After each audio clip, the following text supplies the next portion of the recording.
Welcome back to Poorly Educated Today in the News, the only show where we take global chaos, American political mayhem, economic confusion, and whatever the heck the weather's doing, and run it all through the brain of a man who once thought NATO was a type of mayonnaise.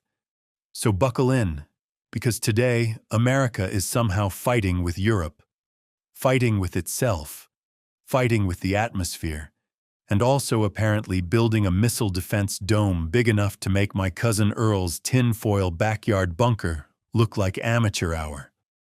And trust me, Earl put a cup holder in that thing. Real engineering. We got wars, we got mergers, we got Supreme Court cage matches, and we got a president who woke up one day and said, "What if we put lasers in space?" Folks, it's December 8th, 2025, and the world's more tangled up than my fishing line after 3 beers. Let's get into it. Segment 1. The European Three try to babysit America. Well, folks, over in London, the UK, France, Germany, and Zelensky huddled at 10 Downing Street like 4 people trying to return a Walmart trampoline without a receipt. And why? Because the good old US of A decided it's tired of this whole protect Europe thing and would like Russia and Ukraine to shake hands, split the Donbass like a pizza slice, and call it a night. Now, Europe is standing there like, hold up, if Russia eats the Donbass, next week they're ordering dessert. And Zelensky's over in the corner like, guys, my borders are not Black Friday doorbusters. Meanwhile, the US released this new national security strategy that basically says Europe is having a civilizational erasure, which is a very fancy way of saying, y'all got problems, and they're not my problems. The Kremlin loved it. That right there is like giving your lawyer a plan for how to sue you more effectively. Europe responded with the most diplomatic version of, we support Trump, but also absolutely not. They backed his call to stop the fighting, then immediately said borders can't change and Ukraine has to walk into negotiations like it's the heavyweight champion. That's like agreeing to a diet while ordering 3 pizzas for the table. This is not a transatlantic alliance anymore. This is Thanksgiving dinner with everyone trying not to scream. Segment 2. Putin's December home improvement. Project Destroy Everything. While the diplomats in London were politely disagreeing like a book club arguing over the ending of a terrible novel, Russia decided to launch, let me check my notes, 1,600 drones and 1,200 guided bombs in a week. Good grief. At that point, it's not warfare. It's Amazon Prime, but for explosives. Putin's basically saying, oh? Peace talks? Cool. While you talk, I'm gonna knock out every light bulb in Ukraine. Macron said Putin's locking himself into escalation, which is French for, this man's crazy and we're running out of croissants to stress eat. You'd think during peace negotiations you might tone it down a little, but Russia's attitude is, why negotiate when you can pressure wash the countryside with explosives? They hit railways, power stations, whatever wasn't nailed down, and a lot of what was. Winter's rolling in and Putin's like, let's make sure nobody has heat. It's villain behavior straight out of a comic book. And the timing? Same day as the summit. That's like disagreeing with your HOA and responding by mowing your lawn with a flamethrower. Segment 3. Welcome to Phase 2 in Gaza, the part where everything gets impossible. Over in the Middle East, the US-backed ceasefire plan is entering Phase 2, which is diplomatic speak for, oh boy, here comes the hard part. Before they can even get there, Israel wants the last 2 hostage remains back, Ran Gvili and Sutisak Rinthalak. Only problem? The remains returned weren't them. So somebody somewhere messed up the world's most tragic paperwork. Israel says Hamas is stalling. Hamas says the war chaos makes it impossible to locate the bodies. Meanwhile, everyone else is stuck staring at each other like contestants on a game show where the prize is disappointment.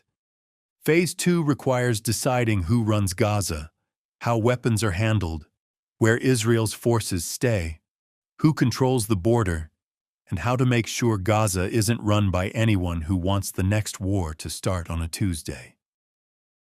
Israel drew this thing called the Yellow Line, which sounds like a NASCAR problem, but is actually a semi-permanent border inside Gaza. Hamas hates it. Palestinians in the West Bank hate it. Israel loves it.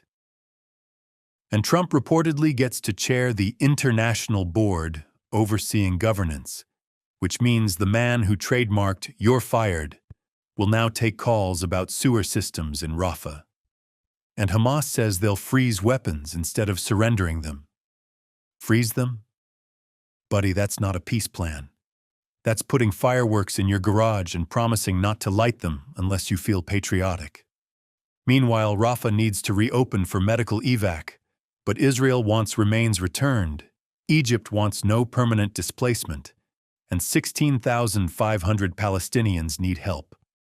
And because nobody can agree on the order of operations, it's like watching 3 people argue about directions while the car's already in a ditch. Segment 4. The Golden Dome. America builds a superweapon because why not? Now let's talk about the Golden Dome, America's brand new missile defense plan. Or as my Uncle Buck calls it, Star Wars but with better funding and fewer Ewoks. This isn't Iron Dome. This isn't Patriot missiles. This is... What if we turn Earth into a video game where space lasers shoot hypersonic death rockets out of the sky? The administration says it'll cost $175 billion. The CBO says maybe $542 billion. Think tanks say maybe $3.6 trillion. That's the kind of price range you get when the contractor says, "Oh, don't worry, we'll know how much it costs after we build it." They want space-based interceptors, satellites carrying kinetic weapons, laser beams, tracking systems, basically a whole cosmic laser tag arena. General Guetlein says they'll have initial capability by 2028, which is adorable. I can't even get my local post office to fix the broken package scanner, and these folks think they're going to launch a space shield in 3 years. Lockheed Martin, SpaceX, Palantir, Anduril, they're all lining up for contracts like it's the Black Friday of military-industrial spending. And of course, there's a command and control hub, because nothing says advanced defense architecture, like giving a bunch of analysts one giant room full of screens.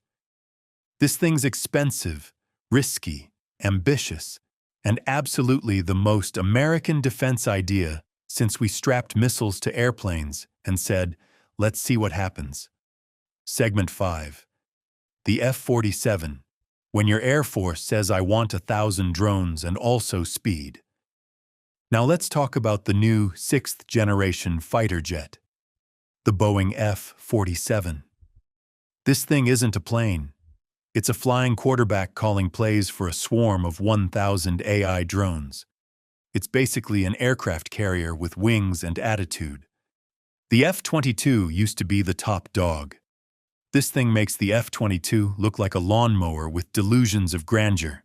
It's got a 1,000-mile combat radius, ceramic stealth coatings, Mach 2+ speeds, the ability to stand off while drones do all the dangerous stuff, enough computing power to run Earl's entire crypto mining garage and still have room left over for Netflix. But here's the kicker. Boeing won the contract. Boeing. The company that recently built airplanes that tried to do a barrel roll without asking the pilot first. And now they're supposed to build the most advanced fighter on Earth by 2029? Buddy, I've seen raccoons with better track records for structural integrity. Still, if they pull it off, The F-47 turns the U.S. Air Force into the world's deadliest group chat. Segment 6. The Supreme Court turns into Monday Night Raw. Back here at home, the Supreme Court has decided to take on two cases so spicy they need warning labels. First up, Trump versus Slaughter, which ain't about livestock, though Congress is definitely feeling like somebody herded them into a pen. The case asks whether the president can fire the heads of independent agencies whenever he wants. And when I say independent, I mean so independent nobody actually remembers what some of them do. If Trump wins, the president gets control of the FTC, the SEC, the FED, basically every agency that normally keeps the country from becoming a garage sale run by a guy who shouts prices at you. Justice Kagan says this would reshape the nation's separation of powers, which is lawyer speak for y'all, this is not good. Meanwhile, the court is also hearing a case about ending birthright citizenship. This is the legal equivalent of poking a hornet nest while standing on a ladder tied together with duct tape. They're arguing the 14th Amendment doesn't apply to children of undocumented immigrants or temporary visitors. That overturns a 125-year precedent. Buddy, if you tell millions of people they're not citizens anymore, you're not just rewriting the Constitution. You're starting a nationwide identity crisis big enough to make TikTok explode. Segment 7. The History Rocks tour where everyone loses their minds. Now let's mosey on over to the Department of Education's new patriotic roadshow, History Rocks. And if you're imagining teachers shredding electric guitars while explaining the Boston Tea Party, you're actually not far off from the chaos this thing has unleashed. Secretary Linda McMahon, yes, from wrestling fame, teamed up with Turning Point USA, AFPI, and Hillsdale College to bring virtue-based patriotic learning to schools, which is a polite way of saying they're trying to put politics into civics class with a fog machine and a smile. Parents in Colts Neck, New Jersey, were not having it. They surrounded that middle school like a mob in a zombie movie. But instead of brains, they were hungry for transparency. They accused the tour of forced indoctrination. The school said it wasn't open to the public, which, fun fact, never calms anybody down. Now, folks on the right say schools need more patriotism. Folks on the left say this is propaganda. Meanwhile, the kids in the assembly are just trying to figure out whether this is going to be on the test. America's culture war is now a field trip. Segment 8. The Fed's data fog and Netflix eats Warner Bros. Next up, the U.S. economy, currently flying blind like Earl's drone after he duct-taped a GoPro to it. The Fed is about to decide whether to cut interest rates, but thanks to a 43-day government shutdown, they've got no recent employment data. They're making trillion-dollar decisions using October numbers. That's like checking the weather by looking at last month's sky. Markets think a rate cut is coming.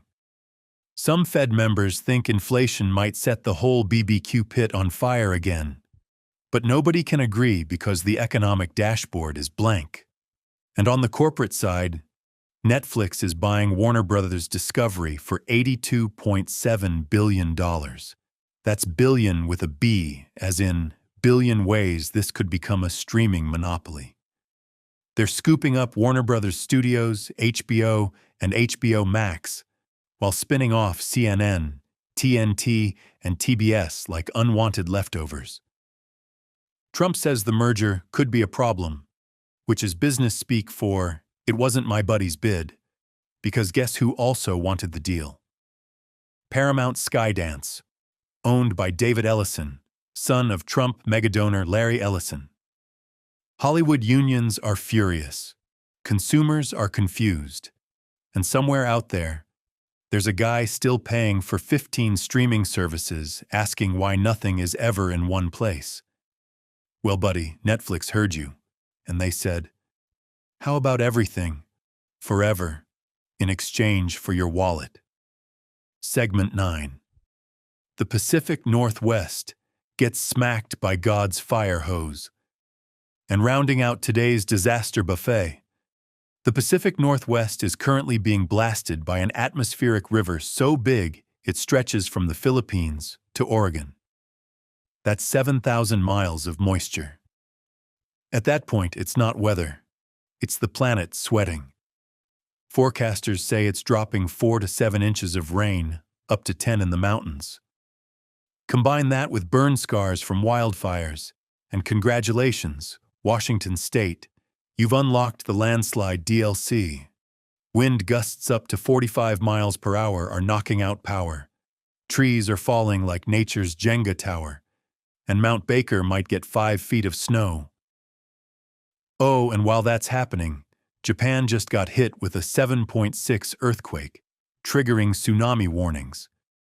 Because apparently the whole Ring of Fire looked at the calendar and said, "Let's remind everybody we can end this whenever we want." In conclusion, America is juggling more crises than my cousin Billy when he tried to impress a date by showing her his flaming bowling pins of destiny. And just like Billy, the country's finding out real quick that juggling fire works great right up until it doesn't.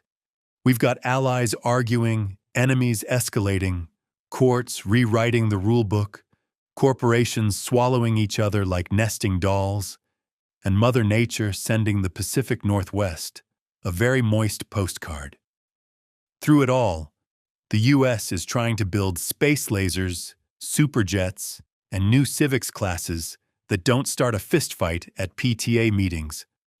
So buckle up, stay poorly educated, and remember, somewhere out there, Earl is still trying to fix that drone he lost in the neighbor's pig pen. If he can keep going, so can we. Catch y'all next time on Poorly Educated Today in the News.